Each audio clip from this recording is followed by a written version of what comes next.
Hello everyone, thank you very much for joining me. So YouTube views are a little bit slow at the beginning of the year, so I want to let you guys know that likes and shares on this video will go a long way for me. And you should know that I'm more dedicated and more focused on my work than I ever have been at any point in my life. And I want to let you know that the reason why is because that we have a little girl on the way, and some of you guys know the struggles we've had with that kind of thing, but we're excited to bring another soul into the earth plane. And I want to thank all of you who have been working diligently all of this time to create conditions that we can bring her in and be proud of. So thank you very much for that, you guys. And in the spirit of children, bringing a child into the world, I want to focus a little bit on this video on how we can send our children into the new energy with the tools that they entered into this place with as a soul intact. In session a lot, I hear, I was more intuitive, I was clairvoyant, I was, my third eye was open when I was a little kid, and then in my adult life, all of that stuff kind of went on the back burner, and now I'm waking up as an adult trying to remember or reclaim the gifts that I had when I was younger. And I want to tell you some things that I do with my son to make sure that that is not the situation that he finds himself in. And you guys can do this with your own children, you can do this with your grandchildren. It is a way to keep them engaged in the imagination and to keep their third eye open and healthy, so that it can be the tool to observe reality and creation through the way that it was meant to. So what I do with my son is that usually most of the time dad's the one that's given him a bath. So in the bath we'll play a game, or my wife has gone back to work now. Just financially everything's getting so crazy out there, but we do have our Wednesdays together now where we can do stuff together, just him and I. And we play games with our imagination, we play games with our third eye, we have a lot of fun with it, and I think you guys will too. So what we do is we will sit there and I will tell him, Nash, close your eyes and see a dinosaur. So he closes his eyes and he visualizes a dinosaur, and then I start asking him questions about it. I ask him, what kind of dinosaur is it? What color is the dinosaur?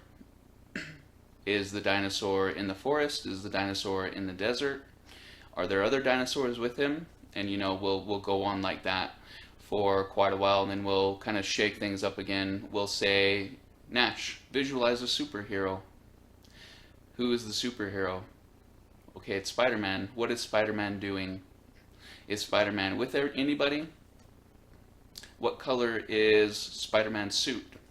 And we'll continue like that for a few minutes, and then we will expand on it and get more creative and challenge him a little bit more with it. But this is a way for me to keep his multidimensional technology sharp and in the forefront as he enters into his 3, 4, 5 and 6 years, which are pivotal in the efforts to keep ourselves clean and clear from any of the distractions or any of the illusion.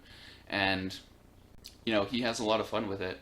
And I want to tell you, there's a lot of non-esoteric reasons that I use my third eye. And I can go into the Akashic records, I can have visuals and anything that needs to be shown to me shown. But I spend a lot of time using my third eye, just exploring the imagination and creating anything that I want.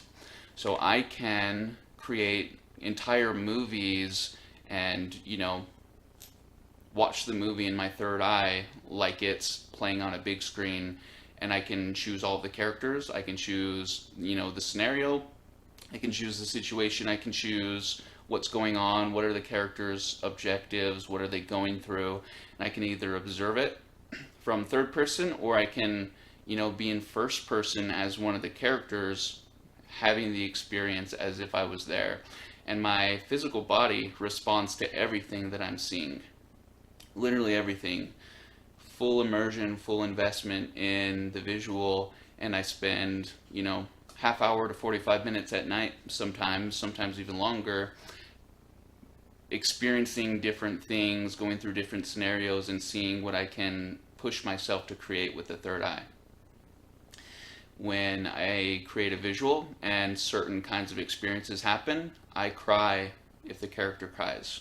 If the character laughs, I feel joy and happiness inside of me. If the character does something that they're proud of, I feel all the joy and gratitude from having the experience that I would have if I was actually in space as a Jedi fighting Thanos. It can be anything. It can be whatever scene or scenario that you want to experience. And what you do is you just kind of create the conditions before going into it and then let it play. And it's a lot of fun. And I think most of you guys are ready for fun things like that. You kind of have to be careful because it makes your normal everyday entertainment really like obsolete. So, the shows and the movies and the flaws that they have kind of bug you a little bit more, but it is fun to tailor your own forms of entertainment and, actually be the one to have the experience. So the third eye, the imagination, working those muscles are not just about your spiritual communication, not just about visual revelation, not just about working in the Akashic records. You can have a whole lot of fun with it. And maybe what you should think about doing is having fun with it before any of that other stuff kind of comes into play. Sharpen your tools, sharpen your instruments, and create a situation where what you're seeing is vivid enough that you can become immersed in it and be shown or feel whatever it is that you're meant to at the time. So next little message. So we're going through a year in 2023 and the year after in 2024 that there's going to be a lot more things coming to light.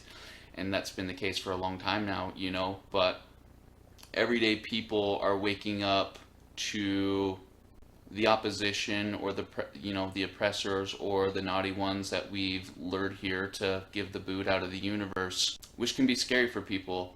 And people are going to, kind of paint a story that things are falling apart, that the world is worse than it's ever been, that everybody's going crazy, that, there's so much evil, too much evil to overcome, that we're all doomed. There's going to be nuclear bombs, World War III, and everybody's going to be killed off in the worst way possible. Understand that it is your job as a light worker to be the one who is annoyingly positive in the workplace, in the family dynamic. People are going to, observe the things happening around them, proclaim that everything is falling apart, and you don't need to convince them that it's not.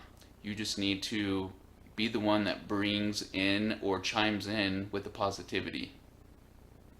So what you will say is, I see where you're coming from, but I actually think things are getting better. I think things are coming to light now. I think people are understanding that their power is valuable and they should take it back. Where others see destruction and endings, you see construction and new beginnings. And you will be unwavering in bringing that to the forefront. And that is very powerful. And one day they will look back and they'll see that you were right. And I truly, truly believe that. Anyway, thank you very much for watching, you guys. I will see you very soon. Goodbye.